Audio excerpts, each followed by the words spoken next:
Attend ಮಾಡ್ತೇನೆ. ಅವ್ರಿಗೆ ಹೇಳಿದ್ದೇನೆ, ಅದು ಆ ಹೇಳಿದ್ರೆ ಎಷ್ಟಾಗುತ್ತೆ ಅನ್ನೋದು ನನಗೆ ಗೊತ್ತಿದೆ. ಈಗ ಅದ್ರ ಬೇಡ, ಅವಧಿ ವಿಸ್ತರಣೆ ಕೆಲವರು ಅರ್ಜಿ ಬೇರೆ ವಿಸ್ತರಣೆ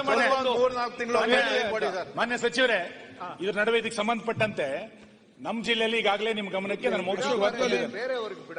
ಲಾಸ್ಟ್ ಕ್ವಶನ್ಸ್ ಇದಕ್ಕೆ ಸಂಬಂಧಪಟ್ಟಿದೆ. 53 ಮತ್ತು 57ಗಳನ್ನ ಅಕ್ರಮ ಸಕ್ರಮ ಸಮಿತಿ ಅಥವಾ ಬಗರುಕುಂ ಸಮಿತಿಯ ಗಮನಕ್ಕೆ ತಾರದಲೆ ಕಂದಾಯ ಇಲಾಖಾ ಅಧಿಕಾರಿಗಳ ಮಟ್ಟದಲ್ಲೇ ಆ ಅರ್ಜಿಗಳನ್ನ ಇತ್ಯರ್ಥ ಮಾಡ್ತಾ ಇದ್ದಾರೆ, ಅಂದ್ರೆ ರಿಜೆಕ್ಟ್ ಮಾಡ್ತಾ ಇದ್ದಾರೆ. ನೀವು ಸಮಿತಿಯನ್ನ ರಚನೆ ಮಾಡಿ ಸಮಿತಿಗೆ ತರದಲೆ ರಿಜೆಕ್ಟ್ ಮಾಡಿಬಿಟ್ರೆ ಸಮಿತಿಯ ಪಾವಿತ್ರತೆ ಏನು ಉಳಿಯುತ್ತೆ?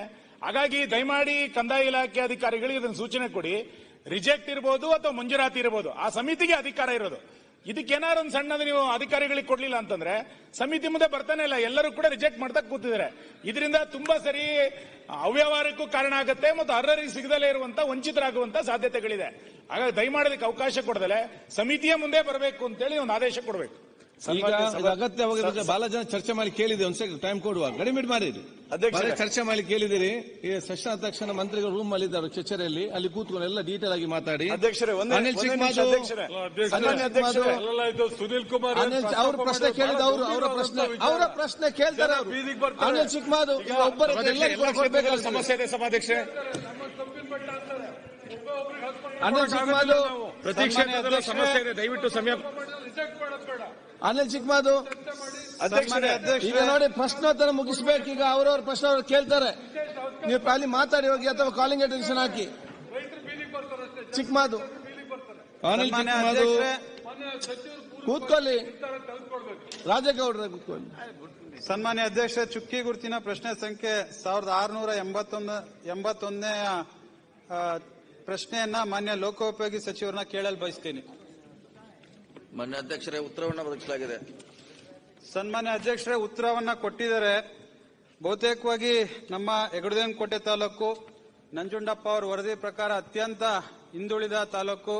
ಈ ಹಿಂದುಳಿದ ತಾಲೂಕು ಅಭಿವೃದ್ಧಿ ಆಗ್ಬೇಕಂದ್ರೆ ಯಾವುದೇ ಸರ್ಕಾರಗಳು ಬರಲಿ ನಮ್ಮ ತಾಲೂಕಿನ ತಾರತಮ್ಯದನ್ನ ಮಾಡ್ತಕ್ಕಂಥದ್ದನ್ನ ನಾವೆಲ್ಲರೂ ಕೂಡ ಗಮನಿಸಿದೀವಿ. ಆದ್ರೆ ನಮ್ಮ ಬಹುಮುಖ್ಯ ಬೇಡಿಕೆ ಇಷ್ಟೇ ಅಧ್ಯಕ್ಷರೇ, ನಮ್ಮ ಏನು ರಾಜ್ಯ ಹೆದ್ದಾರಿ ನಮ್ಮ ಹೆಗಡದೇವನಕೋಟೆ ತಾಲೂಕಿನ ರಸ್ತೆ ಏನ್ ಸೇರಿದೆ ಇದು ತುಮಕೂರಿಂದ ಸೇರ್ತದೆ. ಸನ್ಮಾನ್ಯ ಅಧ್ಯಕ್ಷರೇ, ಕೊಟ್ಗೆರೆ ಬೌಲಿ ರಸ್ತೆ ಅಂತ ಹೆದ್ದಾರಿ 33ರಲ್ಲಿ ಇದನ್ನ ಸೇರಿ ತುಮಕೂರು ಜಿಲ್ಲೆಯಿಂದ ಪ್ರಾರಂಭ ಆಗಿ ಎಚ್.ಡಿ. ಕೋಟೆ ತಾಲೂಕಿಗೆ ಸುಮಾರು 278 ಕಿಲೋಮೀಟರ್ ಬರ್ತದೆ. ಸನ್ಮಾನ್ಯ ಅಧ್ಯಕ್ಷರೇ, ಇಲ್ಲಿ ಬಹಳಷ್ಟು 2007ರಲ್ಲಿ ಅಪ್ಗ್ರೇಡೇಷನ್ ಆಗಿದ್ದು. ಸನ್ಮಾನ್ಯ ಅಧ್ಯಕ್ಷರೇ, ಮೈಸೂರಿಂದ ಸುಮಾರು 50 ಕಿಲೋಮೀಟರ್ ಅಷ್ಟು, ಮೈಸೂರಿಂದ ಹೆಗಡದೇವನಕೋಟೆ ತಾಲೂಕಿಗೆ 50 ಕಿಲೋಮೀಟರ್ ಅಷ್ಟು ರಸ್ತೆ ಕಿಲೋಮೀಟರ್ ಬರ್ತದೆ.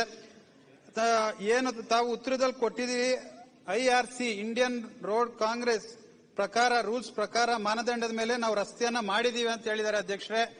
ಅಲ್ಲಿ ಈ ರೂಲ್ಸ್ ಪ್ರಕಾರ ಅವ್ರು ಏನ್ ಮಾಡಿದ್ದಾರೆ ಅಂತ ಅಂದ್ರೆ ಸುಮಾರು ಸಿಂಗಲ್ ರೋಡ್ 12 ಮೀಟರ್ ಅಷ್ಟು ಮತ್ತೆ 7 ಕಿಲೋಮೀಟರ್ ಅಷ್ಟು ಇರಬೇಕು ಅಂತ ತಾವು ತಿಳಿಸಿಕೊಟ್ಟಿದ್ದಾರೆ. ನಮ್ಮ ಹೆಗಡದೇವನಕೋಟೆ ತಾಲೂಕಿನಲ್ಲಿ 3.5 ಮೀಟರ್ ಅಷ್ಟು ಉದ್ದ ಬರ್ತದೆ, ಮತ್ತೆ 5.5 ಅಷ್ಟು ಮೀಟರ್ ಅಷ್ಟು ಬರ್ತದೆ.